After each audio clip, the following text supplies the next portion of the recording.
Privět, moje jméno je Lucka Benešová a chtěla bych vám říct něco o Vánocích. Vánoce jsou moc pěkný svátek, na který se každý rok všichni těšíme. Co si takhle pod tím Vánocima představíte?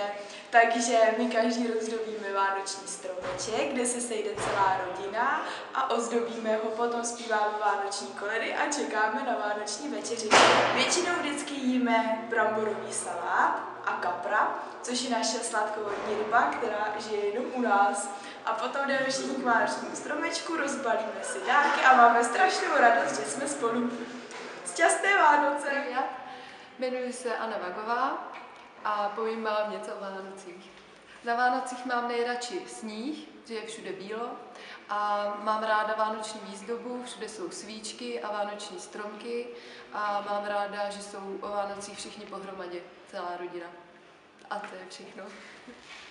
Ahoj, tak my slavíme Vánoce tak, že si koupíme stromek nebo ho někde uřízneme, když je to povolený, a vyzdobíme ho různýma ozdobičkama, jako kouličkama nebo svíčkama, nebo někdo zapaluje prskavky a celý den jakoby některé rodiny se postějí, to znamená, že se nejí jídlo, aby se mohlo vidět zlatý prasátko, ale některý lidi si dávají aspoň polívku k obědu a většinou bývá o Vánocích na Štědrý den taková slavnostní večeře a tam se sejde celá rodina, všichni povečeřejí, často jako hlavní jídlo je kapr a to je ryba a potom vlastně ještě přijde Ježíšek, máme Ježíška a Ježíšek dává dárky a většinou se to udělá tak, že zazvoní zvonkem a to znamená, že tam byl a že děti už můžou k tomu stromečku. No, to je asi takhle o Štědrým. Privět. Privět. Čau. Čau. Jak se máš? Dobře. A co ty? Taky se mám dobře. Aha. Víš, že budou příští týden Vánoce? Vím. Už máš stromeček? Mám stromeček. Tady je náš stromeček. To je pěkný. No, je pěkný. A máš už nakoupené dárky? Ještě ne. Jenom pro sebe. No, my už máme i kapra. A vlastně cukroví taky. Už to máte taky všechno přichystané? Máme. Řekl jsem s mámou.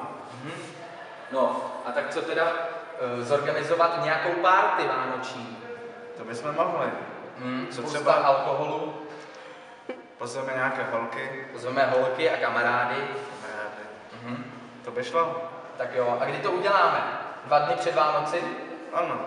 Tak jo. U nás na chatě. Jo, to bude super. A máte tam už stromeček, jak máme vánoční atmosféru? Máme. Je cukrový. Tak to je fajn. No, tak seženeme kamarády a budeme dělat párty. Dobře. No a na Vánoce pak mě řekneš, co jsi měl za dárky, ano? Ano. Tak jsme domluveni. Ano. Tak hezký týden a uvidíme se před Vánoci. Dobře. Ahoj.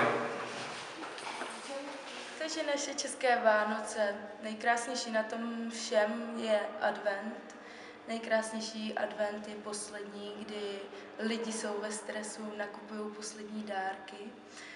A samozřejmě to pak zakončí u vánočního stromečku, kde se všichni společně rozbalí dárečky, zpívají se vánoční koledy, povečeří se vánoční večeře, což je kapr a bramborový salát.